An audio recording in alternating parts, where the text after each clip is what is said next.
Like, I love this woman and I want peace in this relationship. Right. But I'm to the point where I'm walking around flipping two birds because I am so sick and tired. Yeah, When the clip begins, there's a tension in the air you can almost feel through the screen. A sense that something is about to break, something that's been held back for far too long. Kody Brown sits down, not just as a husband, not even as a father, but as a man finally ready to admit things he spent years avoiding. And it all starts with a simple sentence. It's hard to be accountable for things you say in passionate moments. But what comes next isn't just passion. It's decades of unspoken truths pouring out. We hear him wrestle with an idea most of us have felt but rarely say out loud, that love is not always equal. That sometimes, despite your best efforts, despite the family you've built, your heart doesn't stretch the same way for everyone. And in Kody's case, that difference, that imbalance, changed everything. He admits it openly now. He never loved all his wives in the same way. Did I have the same experience with each one? No, never. And just like that, a wave of pain hits. Not for Kody, but for the women who've stood beside him for years. Women who raised his children, shared his home, believed in the same dream. We watch as Janelle listens to his words. She doesn't cry, she doesn't shout, but the hurt is written in every line of her face. She says softly but firmly, "No, I don't believe that. I don't believe he never loved us." But he's always been back and forth, wishy-washy. There's something tragic about her calm. The kind of composure that only comes from surviving years of quiet disappointment. And then comes Christine. Her pain, more raw, more personal. Her voice cracks not from anger, but from the ache of being erased. Why can't he just say he loved me and changed his mind? That's all she wants. Not flowers. Not reconciliation. Just the dignity of acknowledgement. It's okay to change. It's okay to fall out of love, but don't pretend I was never there. Don't say it never happened. She's not asking for the spotlight. She's asking not to be wiped out of the story completely. Kody, in return, seems conflicted. He doesn't deny the past entirely, but his version is different. I probably convinced Robyn I was in love with them, he admits, but I didn't know what deep, divine love was until her. Those words land hard, because now it's not just about love. It's about hierarchy, about redefining the whole foundation this family was built on. And what does Robyn say? She listens quietly, then shares something almost ironic. When we were courting, he used to tell me how much he loved his wives. It made me trust him more. I thought, wow, this is a man who knows how to love. But now that love is being rewritten, Christine watches all of this unfold, and it hurts.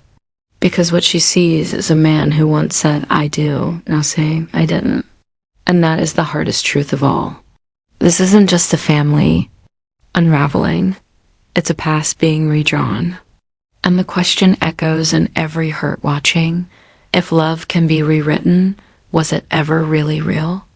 Subtle instrumental music continues, contemplative tone. As the clip continues, we dive deeper, not just into Kody's version of the past, but into the wreckage it left behind. He says he's being honest now, not rewriting history. But to the women sitting across from him, it doesn't feel that way. Not at all. Christine listens. You can almost hear her heart beating louder than his words. I just wanted him to say he loved me, that it meant something once. But instead, she's met with cold detachment, words wrapped in justification. Kody explains, I was in a breakup headspace. I told myself I never loved them. It was where I was emotionally at the time. It sounds like something you say after a bad high school relationship, not after decades of shared life, love, and children. But to Kody, it's all about honesty now, even if that truth is cutting everyone else to the core. Robyn speaks gently, trying to balance loyalty and pain. She says, He told me all the time how much he loved his wives when we were recording. It made me trust him more. It turned me on, honestly, that he could love that deeply. That statement says everything. Back then, Kody's love for his wives was a strength, a trait that pulled Robyn in. Now, that same love is being treated like an illusion, a cover-up, something he faked. And Janelle? She sits with years of that love supposedly being real. Now being thrown into doubt, she doesn't explode. She doesn't cry. She just stares, tired, exhausted from years of trying to build something that now feels like it was always doomed. Were you in love with Kody when you got married to him? I was, yeah. Did you think Kody was in love with you? He was, yeah. Kody, still defensive, says, "There was something divine about my connection with Robyn. I didn't know what that kind of love felt like until her. But divine love isn't the problem.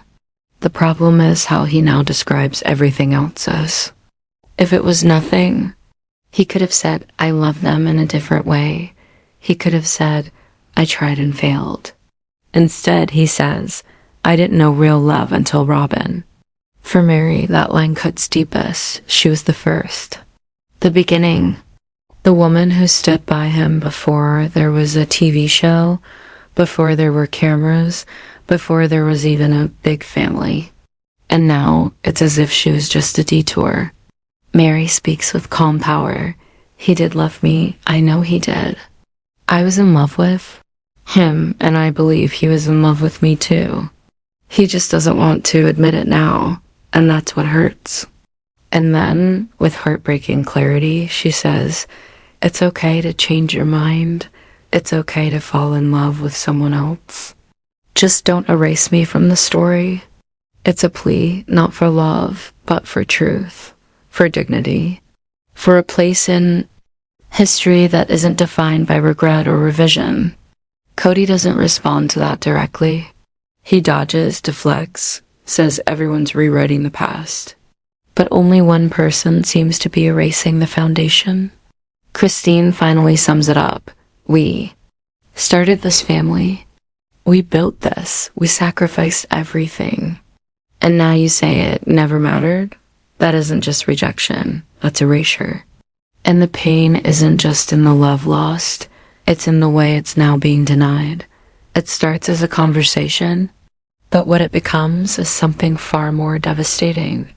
It's no longer about who loved who more, or which wife got more time. Now it's about respect, or the lack of it. And when Suki, calmly but with precision, asked Kody if he respected all his wives equally, the room seems to tighten. His body, language shifts, his tone changes. He doesn't rush into an answer. Instead, he says something no one expected, something that will haunt these women far beyond this conversation. I think I had more respect for Meri than I did for Janelle, and probably more respect for Janelle and Meri than I did for Christine. That sentence, cold, blunt, final, slices through the air like a knife, and there it is. Out in the open.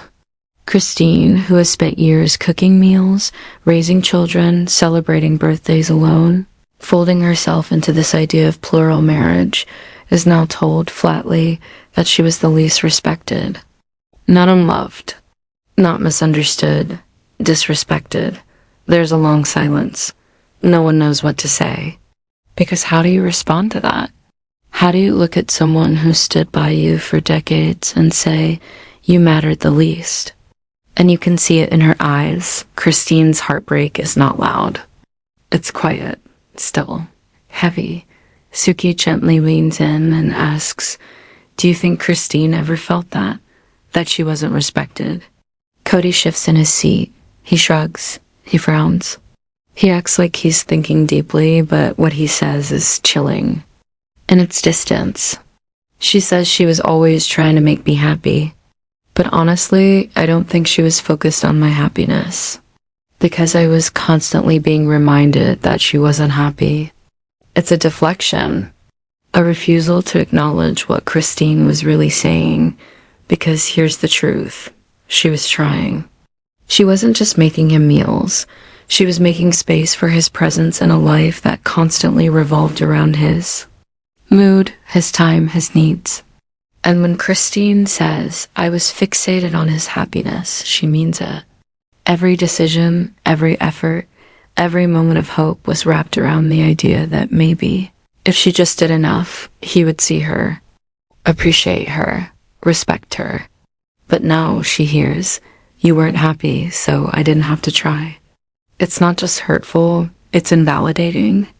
Janelle, who has been listening quietly, now breaks her silence. Her voice is calm but firm. I wrapped my entire life around what Kody needed.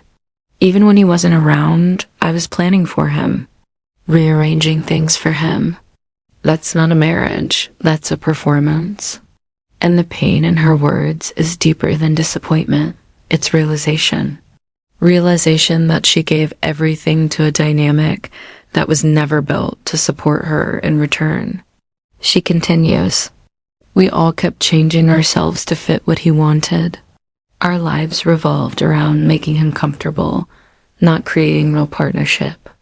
And then, in a whisper that carries more weight than a scream, she says, that's not okay. That's not fair. That's embarrassing. These aren't women falling apart, they're women waking up. Because for years, they were told this was how plural marriage worked, that sacrifice was love, that silence was strength, that neglect was part of the bargain. But now, looking into the eyes of the man they once trusted, they see the truth. He didn't just fall out of love, he stopped trying to understand them. Kody, in response, clings to the only defense he seems to have left. Each relationship had its own opportunity. Success or failure wasn't about me. It was about the two people in that relationship. But that's not how leadership works. That's not how marriage works. You don't build a family and then act like you were just another passenger. What Kody doesn't see or refuses to see is that when a husband prioritizes one wife above all others, the rest don't stand a chance. When you give one person your emotional intimacy, your energy, your loyalty, and withhold it from the rest, they don't just fall short, they fall apart. And still, these women tried. They raised kids in separate homes. They supported each other through jealousy and isolation. They dealt with the endless emotional gymnastics of sharing. A husband, only to be told they were the problem when things fell apart. That's not accountability. That's cowardice dressed as honesty. And in that moment, that cold, silent, suffocating moment, it becomes clear. Kody didn't just lose his wives. He lost the right to tell their story without them. This isn't a story about who got more attention. It's not about birthdays missed or dinners made. It's about dignity, about years of silence now breaking into a chorus of truth. Christine, Janelle, and Meri, they're no longer wives sitting quietly on the edges of a narrative Kody controls. They're women stepping back into the story, taking ownership of what was once theirs, and reclaiming the respect they were. Tonight, as Kody tries to explain his way through the wreckage, he clings to logic. Each relationship had the chance to succeed or fail, based on the two people in it, he says. But it's not that simple, because not all relationships start on equal ground, especially not in a system where one person holds all the emotional power, not just effort, but her emotional identity. She made her world revolve around a man who now sits in front of her and says he didn't respect her. And the worst part? He doesn't even seem to. Realize how devastating that is? He speaks of communication, says Robyn was just better at it. Says she knew how to love him the right way. Robyn respected herself, he says. She knew how to negotiate. That's why it worked. But what? He doesn't say is this. Maybe Robyn didn't have to fight for his love. Maybe she didn't have to chase his attention. Maybe she didn't have to perform, to beg, to wait in line for her turn. Because his heart had already chosen her, long before he admitted it. And now, The other women are left trying to make sense of how their years of devotion became obsolete. Janelle's voice cracks, not with anger, but with grief. I didn't even realize it, she says. It's embarrassing to admit, but my whole world was tied to what Kody wanted, what he needed. What would make him happy? She pauses, collecting herself. The silence says more than words ever could. Even when he wasn't there, I was planning for when he'd come. We'd rearrange our day, our dinner, our energy. All of it just to fit around him. She breathes deep. And that's not. Okay. No, it isn't.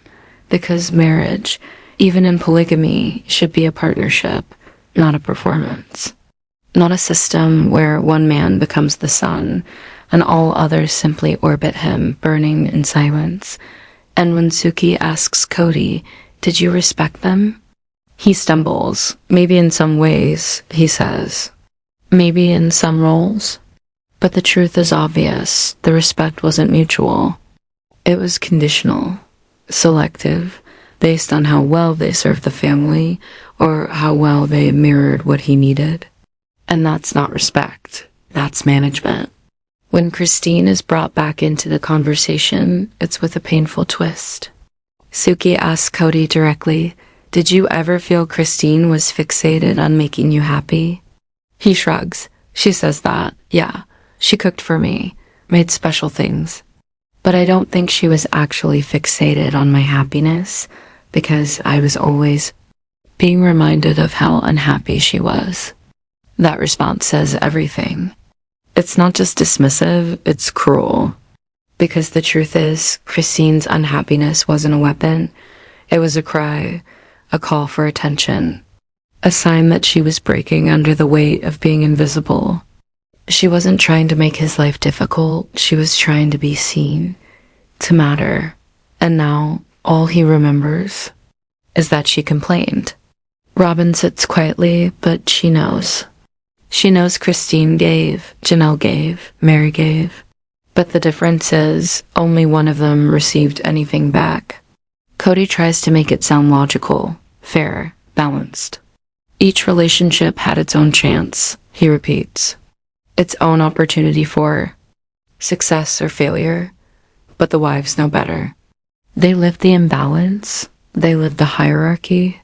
They lived in a world where one love story was nourished and the others were starved. There's something deeply human about the way this entire conversation closes. Not dramatic, not explosive, but slow, heavy, inevitable, like watching the final ember of a fire slowly flicker out while the smoke still stings your eyes. And in this last stretch, it's not just about what was said, but what was never said. The apologies that never came, the empathy that never arrived, the truth that showed up too late. Kody tries one last time to make sense of it all, to explain how he landed here, surrounded by broken relationships and women who once trusted him with their hearts. He leans into what he believes is the ultimate truth. My love with Robyn, it's divine, it's real, and I'm tired of being punished for it. You can hear the frustration boiling over. I walk around with guilt for loving this woman, and I'm done. I'm flipping two birds in the air. I don't care anymore. It's anger. But it's not righteous anger, it's deflection. Because no one ever asked him to apologize for loving Robyn. They asked him to stop minimizing everyone else. But instead of saying, "I'm sorry I neglected you," he says, "You should have communicated better." Instead of saying, "I changed and I wasn't brave enough to face that," he says, "You weren't happy and that made me unhappy." He calls it honesty, but it's not. It's blame dressed up in self-awareness. Because when Christine cooked him meals, raised his children, and waited for her moments of connection, he says he just saw her unhappiness. When Janelle reorganized her entire life to match his, he saw someone who wasn't good at negotiation. When Meri stood by him through scandals, lawsuits, loss, and loneliness, he says she was rewriting the past like crazy. And all three of them, All they wanted was recognition. To be told you mattered. To be told it was real, even if it didn't last. But Kody won't say that. He can't, because to admit that the love was real would mean admitting that he was the one who let it die. Suki turns to the women, and this is where everything shifts. Christine speaks not from pain anymore, but from clarity. I'm not angry at him for loving Robyn. I'm angry that he's pretending the rest of us were just a mistake. That we never existed. That this entire family, this entire journey, was just a stepping stone to his real love. And that is what hurts the most. Because Christine gave her soul to this family. She sacrificed identity, time, youth. She stayed quiet when it was hard. She smiled when it hurt. And now she's being told it was never real. Meri adds her voice too, slow, controlled, steady. He just won't say he loved me. And maybe he doesn't even believe he did anymore. But I know what we had. I know what I felt. I know who we were. And that matters, even if he's forgotten. And then Janelle, the calm in every storm, looks ahead, not back. I'm not waiting for validation anymore, she says. It doesn't matter if he says I was important. I was important. I raised kids who love me. I built a life I can stand on. I don't need his memory to confirm it. These are not bitter women. They are brave women. Women who walked away not because they were weak, but because they finally knew their worth. And when the dust settles, you see what really happened here. Kody didn't just fall out of love. He fell into a fantasy. And in chasing that fantasy, he forgot the women who built the real world he used to live in. Love changed, and that's okay. But erasing the past to justify the present, that's not love. That's cowardice. And when Kody says, "You can't blame my love for Robyn for the failures of the other marriages," the women don't argue, because they know it wasn't the love that broke them. It was the neglect, the silence, the refusal to nurture, the refusal to try. In the end, each of these women walks away with something Kody can't take from them: their truth, their voice, their dignity. And as the cameras fade to black, there are no easy answers. No bow tied endings, just real people healing from invisible wounds, reclaiming their stories, and finally learning how to love themselves more than the fantasy they were told to believe in. Don't forget to subscribe to the channel for more updates like this every day.